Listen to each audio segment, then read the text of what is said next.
দিব্যত্রয়ী চ্যানেলে আপনাদের সকলকে স্বাগত। অচিন্ত কুমার সেনগুপ্তর লেখা পরম পুরুষ শ্রী শ্রী রামকৃষ্ণ থেকে পাঠ। আজ পর্ব 155, ভাগ দ্বিতীয়। ওম স্থাপকায় চ ধর্মস্য সর্বধর্মস্বরূপিণে অবতার বরিষ্ঠায় রামকৃষ্ণায় তে নমঃ। কর্মমীমাংসক বলে ধর্মই মনুষ্য জীবনের উদ্দেশ্য, কাব্যালঙ্কারিক বলে যশই উদ্দেশ্য, বাৎসায়ন বলে কামই উদ্দেশ্য, যোগ শাস্ত্রকার বলে সত্য আর সম দমই উদ্দেশ্য। কিন্তু আসল উদ্দেশ্য হচ্ছে ভক্তি, যাকে আশ্রয় করলেই ঈশ্বর দর্শন পাওয়া যায়।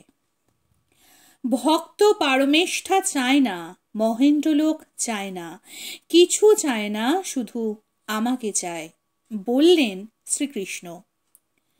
যোগ, সাংখ্য, ধর্ম, স্বাধ্যায়, তপস্যা, ত্যাগ কিছুই আমাকে তত বশীভূত করতে পারে না যেমন পারে ভক্তি, উর্জিতা ভক্তি। ভক্তের জাত নেই, তাদের শ্রেষ্ঠ বর্ণ। প্যারে আজাও, প্যারে আজাও। গ্যাড়াতলার মসজিদের সামনে দাঁড়িয়ে এক মুসলমান ফকির আর্তনাদ করছে। এই আর্তনাদের সুরটি ভালোবাসার, মনস্তনুময় ব্যাকুলতার। কাকে ডাকছে অমন গলা বাড়িয়ে? কাকে বুকে ধরবার জন্য মেলে ধরেছে দুই বাহু? একটা ছ্যাকরা গাড়ি এসে দাঁড়ালো না? কে একজন যেন নামলো গাড়ি থেকে। এ কি শ্রীরামকৃষ্ণ না? প্যারে আজাও, প্যারে আজাও। মুসলমান ফকির প্রেম গদগদ স্বরে অথচ তীক্ষ্ণ আরতি নিয়ে ডাকতে লাগলো। ঠাকুর কালীঘাট থেকে ফিরছেন দক্ষিণেশ্বর, পথে এসেছেন মৌলালি। ফকিরকে দেখে যেতে, বুক ভরে নিতে তার ভক্ত গাত্র স্পর্শ। প্যারে আজাও, প্যারে আজাও। মুসলমান ফকির আর শ্রীরামকৃষ্ণ পরস্পরের প্রেমালিঙ্গনে বাধা পড়লেন। তপস্যার কি দরকার? হরি যদি অন্তরে বাহিরে থাকেন তাহলে তপস্যা নিরর্থক, যদি না থাকেন তাহলে আরো নিরর্থক। তাই তপস্যা থেকে বিরত হও, শুধু ভক্তি লাভ করো, সুপক্কা ভক্তি। এই ভক্তি কাটারি দিয়ে ভবনী ঘর ছেদন হবে। জীব কোটি আর ঈশ্বর কোটি। জীব কোটি ভক্তি ধরে সমাধিতে আসে, আর ঈশ্বর কোটি নিত্য সিদ্ধ নির্বিকল্প সুসমাহিত, যেমন শুকদেব। বিষ্ণু পাঠালেন নারদকে, শুকদেবকে নিয়ে এসো। পরীক্ষিতকে ভাগবত শোনাতে হবে, বলছেন ঠাকুর। নারদ এসে দেখে শুকদেব সমাধিস্থ, জ্বরের মতো বসে আছে বাহ্য শূন্য হয়ে। তখন বীণা বাজাতে শুরু করলো নারদ। 4 শ্লোকে বর্ণনা করতে লাগলো হরির রূপ। প্রথম শ্লোকে শুকদেবের রোমাঞ্চ, দ্বিতীয় শ্লোকে অশ্রু, তৃতীয় আর চতুর্থ শ্লোকে একেবারে রূপ দর্শন। জন্মগ্রহণ মাত্র ব্রহ্মচারী ও সমাহিত চিত্ত এই শুকদেব। ষোড়শ বেদ ও বেদাঙ্গ সমুদায় তার হৃদয়ে দেদীপ্যমান। তবু সুর গুরু বৃহস্পতির কাছে গেল ইতিহাস ও রাজশাস্ত্র পড়তে। সর্বলোকের মাননীয় হয়ে উঠল, কিন্তু কিছুতেই শান্তি নেই। নিখিল যোগ শাস্ত্রে পারঙ্গম হয়েও নয়। মোক্ষ ছাড়া শান্তি নেই কিছুতেই। ব্যাসকে গিয়ে বলল, বাবা আপনি মোক্ষ ধর্মকুল, আমার চিত্ত প্রশান্ত হবে তার উপদেশ করুন। ব্যাস বললেন, তুমি মিথিলাধিপতি জনকের কাছে যাও, তিনিই উপদেশ করবেন। শুকদেব তখনই বেরিয়ে পড়বার জন্য ব্যস্ত হয়ে উঠল। ব্যাস তাকে বাধা দিয়ে বললে, স্বীয় প্রভাব বলে অন্তরিক্ষ পথ দিয়ে যেও না, সাধারণ মানুষের মতো পায়ে হেঁটে উপনীত হবে। পথে কিছুমাত্র সুখ বা সসম্পর্কীয় লোকের খোঁজ করবে না, করলেই বদ্ধ হবে সঙ্গ পাশে। জনক আমাদের যজমান জেনে কিছুমাত্র অহংকার দেখাবে না, সব সময়ে তার বশবর্তী হয়ে থাকবে। দেখবে তিনি তোমার সমস্ত সংশয় ছেদন করবে। পায়ে হেঁটে যাত্রা করল সুখদেব। পাহাড়, নদী, তীর্থ, সরোবর, সাপদ কিরণ অটবি পার হলো একে একে। সুমেরু শৃঙ্গ থেকে শুরু করে চীন, হুন দেশ দেখে ইলাবৃত বর্ষ, হরিবর্ষ ও হৈমবৎ বর্ষ পেরিয়ে ভারতবর্ষে প্রবেশ করল। কত রমণীয় পত্তন, কত সমৃদ্ধিশালী নগরী, কত মনোহর উদ্যান উপবন চোখে পড়ল, কিন্তু চিত্ত কিছুতেই সমাকৃষ্ট হল না। কত অন্ন পানীয় আর ভোজন, ধান্য ও গোধূম, কত সুশোভিত ঘোষপল্লী, কত খেচর জলচর পাখি, কত রূপবতী পদ্মিনী কামিনী, কিন্তু কিছুতেই চিত্তবিকার ঘটল না। মনে শুধু এক চিন্তা, মোক্ষ চিন্তা। মিথিলার রাজভবনের প্রথম কক্ষায় প্রবেশ করা মাত্র দ্বারপালেরা কঠোর বাক্যে নিবারণ করল সুখদেবকে। অপমানেও কিছুমাত্র ব্যথা পেল না সুখদেব। মধ্যাহ্নকালীন সূর্যের মতো দাঁড়িয়ে রইল একাকী। দারোয়ানদের মধ্যে একজন তাকে বন্দনা করে ঢুকিয়ে দিল দ্বিতীয় কক্ষায়। আগের মহলে ছিল রোদ, এ মহলে ছায়া। কি রোদ কি ছায়া সুখদেবের কাছে সমতুল। মন্ত্রী এসে সুখদেবকে নিয়ে গেল তৃতীয় কক্ষায়। এখানে পুষ্পিত পাদপ আর কেলি সরোবর শোভা পাচ্ছে। এর নাম প্রমোদাবন, মিথিলার অমরাবতী। মুহূর্ত মধ্যে মন্ত্রী অদৃশ্য হয়ে গেল আর উপস্থিত হল 50 জন বারাঙ্গনা। সকলেই তরুণ বয়স্কা ও প্রিয় দর্শনা, আলাপ কুশলী ও নৃত্য গীত নিপুণা। পাদ্য অর্ঘ্য দিয়ে পূজা করে সুস্বাদু অন্ন নিবেদন করল সুখদেবকে। মনে মোক্ষ চিন্তা নিয়ে আহার করল সুখদেব। হৃদয়জ্ঞা কামদক্ষা বারবিলাসিনীদের সুখদেবকে নিয়ে বারবিলাসিনীরা সুখদেবকে নিয়ে প্রমোদাবন দেখিয়ে বেড়াতে লাগলো আর সর্বক্ষণ মেতে রইল হাস্যগীতে নৃত্য ক্রীড়ায়। কিন্তু জিতেন্দ্রিয় বিশুদ্ধাত্মা সুখদেব কিছুতেই হৃষ্ট বা বিরক্ত হল না। সন্ধ্যা হলে বারবণিতারা সুখদেবকে আসন ও শয়ন দিলে। মহামূল্য আস্তরণ ও সমাস্তীর্ণ রত্নজাল ভূষিত আসন শয়ন।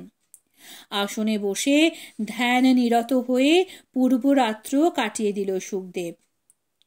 মধ্যরাত্রি সুশান্ত নিদ্রায় যাপন করলে। শেষ রাত্রে উঠে শৌচক্রিয়া সেরে আবার ধ্যান নিমগ্ন হল। ধ্যান ও সুষুপ্তিতে সর্বসময় তাকে ঘিরে বসেছিল বারবণিতারা, কিন্তু সুখদেবের মন বিচলিত হল না। পরদিন জনক নিজে এসে গুরুপুত্রের সৎকার করলেন। মাটিতে বসে করজোড়ে জিজ্ঞেস করলেন, কি হেতু আগমন? আমি পিতার আদেশে সংশয় নাশের জন্য আপনার কাছে এসেছি। মোক্ষ তত্ত্ব কিরূপ আমাকে তা বলুন। জ্ঞান ও বিজ্ঞান ছাড়া মোক্ষ লাভ অসম্ভব, আবার গুরু ছাড়া জ্ঞান লাভের আশা নেই, বললে জনক। আচার্যই সংসার সাগরের কর্ণধার আর জ্ঞান পল্লব স্বরূপ। সুতরাং গুরুর থেকে জ্ঞান লাভ করে সংসার সাগর উত্তীর্ণ হয়ে জ্ঞান আর গুরু উভয়কেই পরিত্যাগ করবে। কর্মকাণ্ডের উচ্ছেদ যাতে না হয় তারই জন্যে ব্রাহ্মচর্য, গার্হস্থ্য, বানপ্রস্থ ও সন্ন্যাস এই চতুরাশ্রমের প্রতিষ্ঠা হয়েছে। একে একে 4 আশ্রমের ধর্ম পালন করে কর্মের শুভাশুভ ফল ত্যাগ করতে পারলেই মোক্ষপ্রাপ্তি। কিন্তু ব্রহ্মচর্যাশ্রমে কি মোক্ষলাভ হতে পারে না? অস্থির হয়ে জিজ্ঞেস করল সুখদেব। কেন পারবে না? জনক তাকে আশ্বস্ত করল। বহু জন্মের সাধনায় ইন্দ্রিয় যার বশীভূত হয়েছে, যার চিত্ত বিশুদ্ধি হয়েছে, তার ব্রহ্মচর্যাশ্রমেই মোক্ষলাভ হয়ে থাকে। আর একবার ব্রহ্মচর্যাশ্রমে মোক্ষলাভ হলে আর গার্হস্থ্যাদি আশ্রমের গ্রহণের প্রয়োজন হয় না। জনক তারপর বলতে লাগলো, জলচর যেমন জলে থেকেও জলে লিপ্ত হয় না, তেমনি সকল প্রাণীতে নিজেকে ও নিজের মধ্যে সকল প্রাণীকে অবস্থিত দেখেও নির্লিপ্তভাবে কালযাপন করবে। সর্বত্র একমাত্র পরমাত্মাকে দর্শন করবে। যে অন্যকে ভয় দেখায় না, নিজেও ভীত হয় না, এককালে কাম ও ক্রোধ ত্যাগ করেছে, যে করেছে সম্পূর্ণ বৈরভাব বর্জন, যার মনে নেই আর মোহকারিণী ঈর্ষা, প্রিয় অপ্রিয় কথা শুনে বা প্রিয় অপ্রিয় বস্তু দেখেও যার আহ্লাদ বা শোক নেই, স্তুতি নিন্দা লৌহ কাঞ্চন, সুখ দুঃখ, শীত গ্রীষ্ম, অর্থ অনর্থ, জীবন মরণ যার কাছে সমান, সেই পরমার্থ ব্রহ্ম পদার্থ লাভ করে যেমন দীপ দ্বারা অন্ধকার ঘর প্রকাশিত হয়, তেমনি জ্ঞান দ্বারা লক্ষিত হয় পরমাত্মা। তোমার ভয় কি? তুমি ছিন্ন সংশয়, দেহাভিমান শূন্য, বিজ্ঞান সম্পন্ন, স্থির বুদ্ধি, নির্মল নির্লোভ, সুখ দুঃখ লাভ ক্ষতি নৃত্যগীতে অনুরাগ, বন্ধ স্নেহ শত্রু ভয় ও ভেদ বুদ্ধি তোমার অন্তর থেকে তিরোহিত হয়েছে। তুমি যে অন্নময় পরম আশ্রয় করেছ, সে পথই একমাত্র পথ। আত্মসাক্ষাৎকার হলো সুখদেবের। হিমালয়ের পূব দিকে পিতার কাছে সে ফিরে গেল। সেখানে নারদের সঙ্গে দেখা। সুখদেব জিজ্ঞেস করল, দেবর্ষি, ইহলোকে কি হিতকর আপনি আমাকে উপদেশ করুন। নারদ বললে, বৎস, বিদ্যার তুল্য চক্ষু নেই, সত্যের তুল্য তপস্যা নেই, আসক্তির তুল্য দুঃখ নেই, ত্যাগের তুল্য সুখ নেই। ক্রোধ থেকে তপস্যাকে, মাৎসর্য থেকে স্ত্রীকে, মানাপমান থেকে বিদ্যাকে এবং প্রমাদ থেকে আত্মাকে সতত রক্ষা করবে।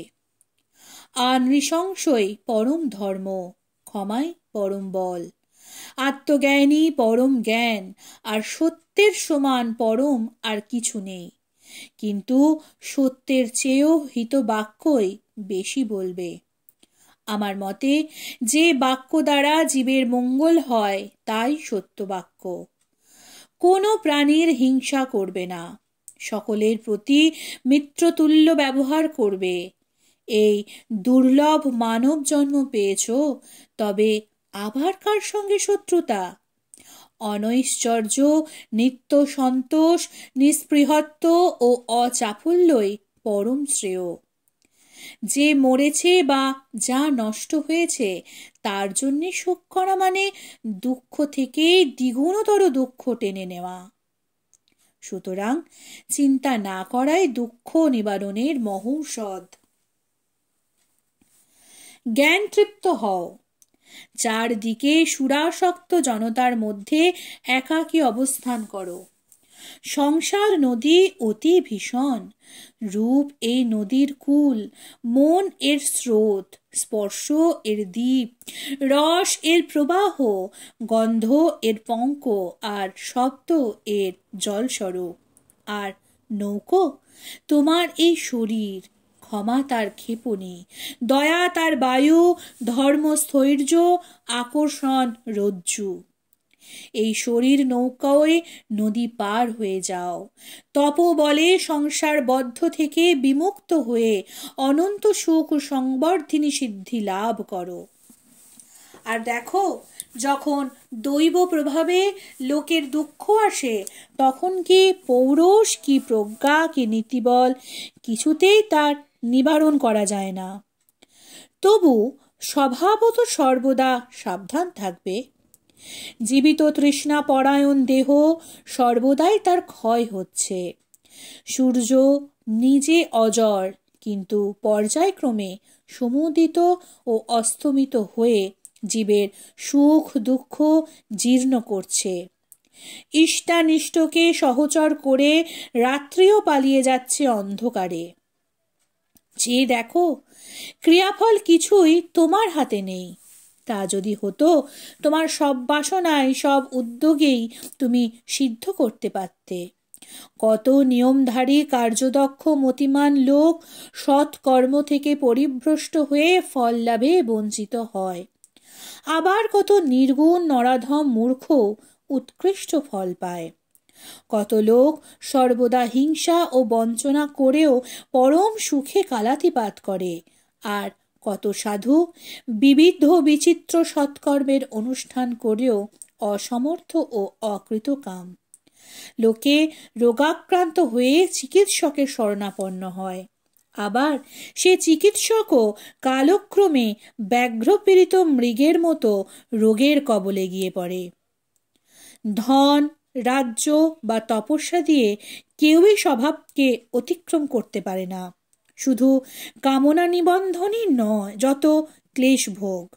শুধু কামনা নিবন্ধনই যত ক্লেশ ভোগ। তুমি মোহবিহীন হয়ে প্রথমত জ্ঞান বলে, ধর্ম ও অধর্ম, সত্য ও মিথ্যা পরিত্যাগ করে পশ্চাৎ জ্ঞানকেও পরিত্যাগ করো। সুখদেব স্থির করলেন, যোগ বলে কলেবর ত্যাগ করে বায়ুভূত হয়ে তেজ রাশি পরিপূর্ণ অর্ক মণ্ডলে প্রবেশ করবে, অকর্ম মণ্ডলে প্রবেশ করব। তার আগে একবার পিতার সঙ্গে দেখা করে যায়। ব্যাসকে প্রণাম ও প্রদক্ষিণ করে দাঁড়ালো সুখদেব। নিত্য স্নানের উদ্দেশ্যে যোগানুষ্ঠান করতে যাবে শুনে ব্যাস চঞ্চল হয়ে উঠল। বললে, তুমি কিছুক্ষণ আমার কাছে থাকো, তোমাকে দেখে আমার চক্ষু চরিতার্থ হোক। স্নেহশূন্য সংশয় মুক্ত সুখদেব পিতার বচনা মাধুর্যে বিচলিত বা বিগলিত হল না। পিতাকে ত্যাগ করে সিদ্ধ নিঃসেবিত কৈলাস চলে গেল। ব্যাকুল হয়ে পুত্রকে অনুসরণ করতে লাগলো ব্যাস, আর সরোদনে সুখ বলে আহ্বান করতে লাগলো। সর্বজ্ঞামী সর্বতোমুখ সুখদেব স্থাবর জঙ্গম অনুনাদিত করে প্রত্যুত্তর করল, ভো। সেই অবধি সমুদয় বিশ্ব মধ্যে এই একাক্ষর ভো প্রচলিত হলো। আজও গিরিগহ্বর প্রভৃতি স্থানে শব্দ করলে ওই একাক্ষর প্রতিধ্বনি শোনা যায়। শব্দাদি গুণকেও অতিক্রম করল সুখদেব। বৃক্ষপদে প্রবেশ করে অন্তর্হিত হয়ে গেল। হিমালয় প্রস্থ দেশে ব্যাসপুত্রের অনুধ্যান করতে বসল। কাছেই মন্দাকিনী তীরে স্নানরতা বিবস্ত্রা অপ্সরা বিরাজ করছিল। ব্যাসকে দেখে স্তত্র ও লজ্জিত হয়ে কেউ জলে ডুবল, কেউ লতাগুল্মের অন্তরালে পালালো, কেউ কেউ বা ত্বরান্বিত হয়ে টেনে নিল ত্যক্তবাস। ব্যাস বুঝল তার পুত্রই মুক্ত আর তার নিজেরই বিষম কলুষ। যুগপৎ হর্ষ ও লজ্জায় অভিভূত হল ব্যাস। পুত্র শোকার্ত পিতার কাছে পিনাকপাণি শঙ্কর আবির্ভূত হল। বললে, মহর্ষি, তুমি আমার কাছে অগ্নি, বায়ু, জল, ভূমি ও আকাশের মতো বীর্য সম্পন্ন পুত্র প্রার্থনা করেছিলে। আমি তোমার সে প্রার্থনা পূর্ণ করেছিলাম। তোমার সেই পুত্র দেব দুর্লভ পরম গতি লাভ করেছে, তবে তোমার কিসের দুঃখ? তোমার ও তোমার পুত্রের অক্ষয় কীর্তি চিরকাল ঘোষিত হবে। আর মহামুনি, তোমাকে এই বর দিচ্ছি, এই ভূমণ্ডল মধ্যে সর্বদা সর্বস্থানে তুমি তোমার পুত্রের ছায়া দেখতে পাবে। এই দেখো। সুখদেবের ছায়া এসে দাঁড়ালো। একমতে আছে সুখদেব সেই ব্রহ্ম সমুদ্রের একটি বিন্দুমাত্র আস্বাদ করেছিলেন। বললেন ঠাকুর, সমুদ্রের হিল্লোল কল্লোল দর্শন শ্রবণ করেছিলেন, কিন্তু ডুব দেন নাই সমুদ্রে। হিমালয়ের ঘরে পার্বতীর জন্ম। পিতাকে তার নানা রূপ দেখাতে লাগলো পার্বতী। হিমালয় বললে, মা, এসব রূপ তো দেখলাম, কিন্তু তোমার যে একটি ব্রহ্মস্বরূপ আছে, সেটি একবার দেখাও। পার্বতী পাশ কাটাতে চাইল। বললে, বাবা, যদি ব্রহ্মজ্ঞান চাও তাহলে সংসার ত্যাগ করে সাধু সঙ্গ করতে হবে। ঠাকুর বললেন, হিমালয় জানে না সে দর্শনের মানে কি। কিছুতেই ছাড়বে না হিমালয়। তখন পার্বতী একবার দেখালো। ঠাকুর হাসলেন, বললেন, দেখা মাত্রই গিরিরাজ মূর্ছিত। ব্রহ্মজ্ঞানের পরেও শরীর রাখতে পারে কে? একমাত্র অবতার, তাও শুধু লোকশিক্ষার জন্যে। ওম নিরঞ্জনং নিত্যমনন্তরূপং ভক্তানুকম্পাজিত বিগ্রহং বৈ ঈশাবতারং পরমেশমিড্ডং তং রামকৃষ্ণং শিরসা নমামি। আজকের পর্ব এইখানেই শেষ হলো। পরবর্তী পর্ব আসবে আগামীকাল।